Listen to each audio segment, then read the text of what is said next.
friends, welcome to the Wednesday show.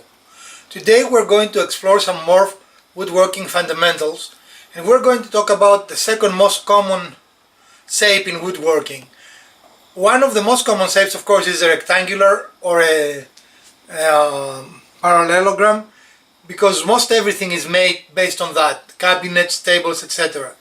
The second most common shape might be actually surprising to you, and that is a circle. There is all kinds of implements to make circle cuts inside wood, and of course most people think about the drill bits, and we have example of those.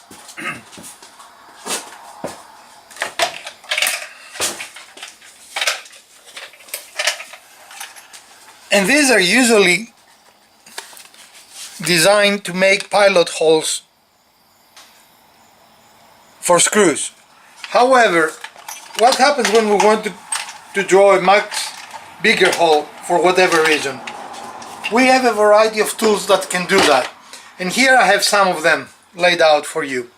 These are hole saw bits, and they're designed to make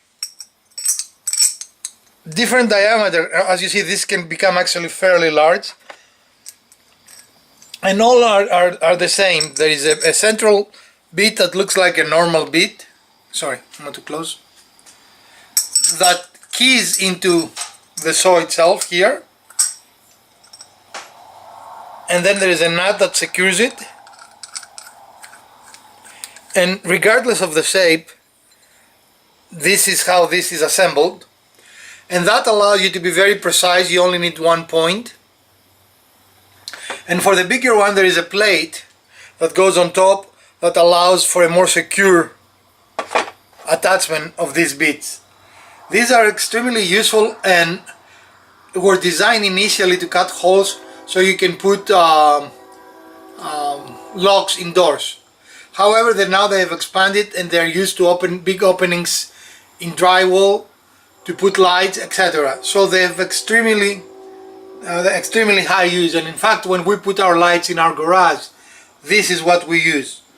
They are very useful and they make a very clean cut. So a spade bit is well designed to make a hole for a cable, and this is a fairly small one. I think they can be as big as 2 inches, and they go in various increments.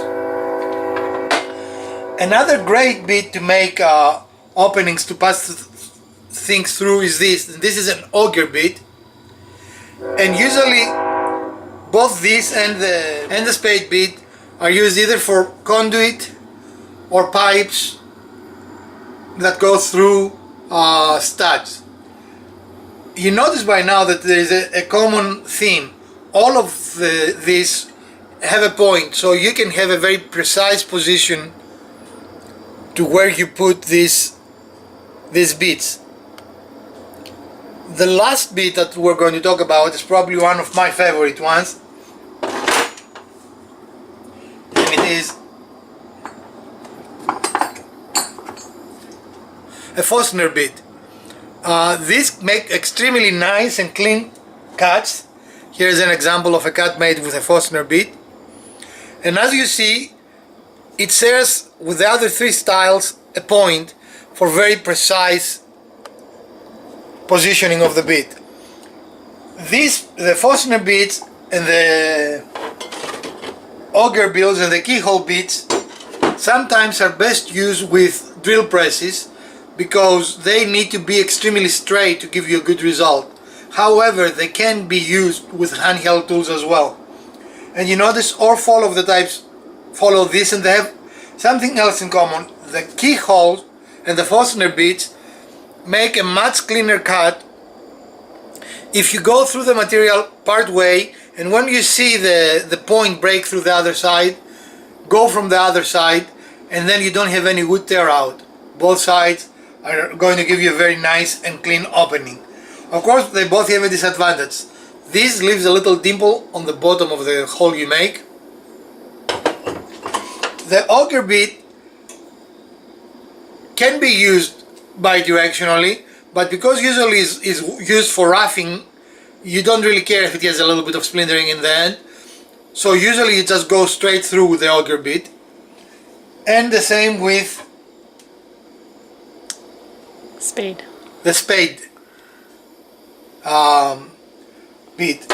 So as you can see, there are many different tools that we utilize to make holes, and of course the traditional way, what most people will put into their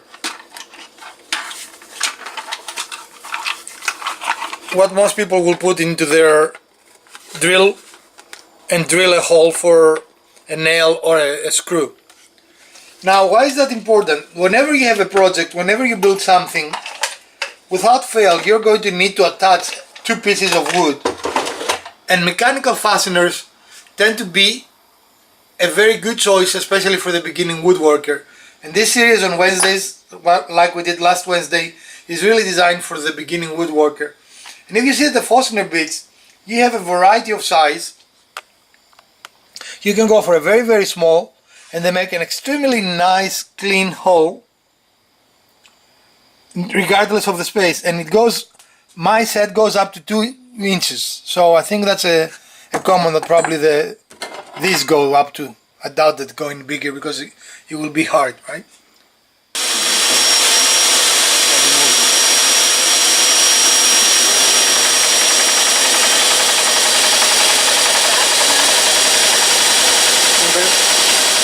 We've done it before.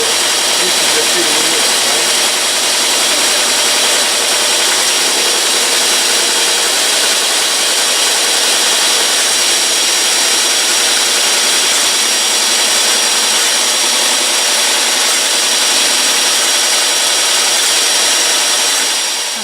For them to cut anymore. So for your beginner woodworker, if you want to make holes, you need to invest in a kit like that. I would go to a decent Forstner bit. I think it makes the best cuts. What do you think? Of course it depends on the application, but it does a good job. And again, that's what we used on that, to right. hollow that out. That's what we used on our project this past Sunday to make the pencil holders.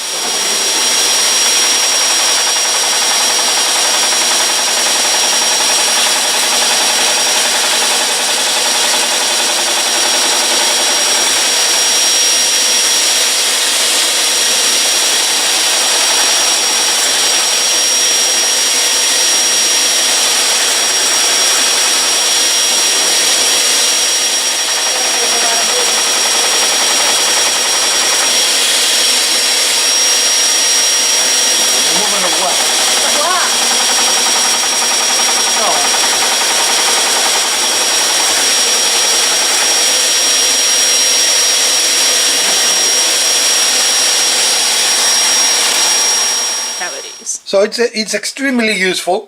One of the advantages that this have is that they come in very, very long shanks, which means that you can go through a plate. When I did networking cables through the house, this is what I use because it allows you to go from one floor to the next very easily, assuming that you're careful not to go through a pipe or something that you shouldn't be going through. So this short video was an introduction to all these bits, and we're going to make a video making cuts with these different bits to show you the difference of how the cut looks after you use one of these bits. We also want to remind you that we are in the middle of a giveaway. Please share this video, comment and subscribe. You have to be subscribed to be considered for the giveaway, and you have to comment in one of our videos. So please like, share, subscribe to be considered for the giveaway, and also let us know what you want to see. You can do that in the comments below, or you can do it of course by sending me a message. I hope you enjoyed this small instructional video, and if you did, please smash that like button. If you didn't, the other button works as well. Again, share and like and subscribe, and I will see you on Sunday with another build. Take care.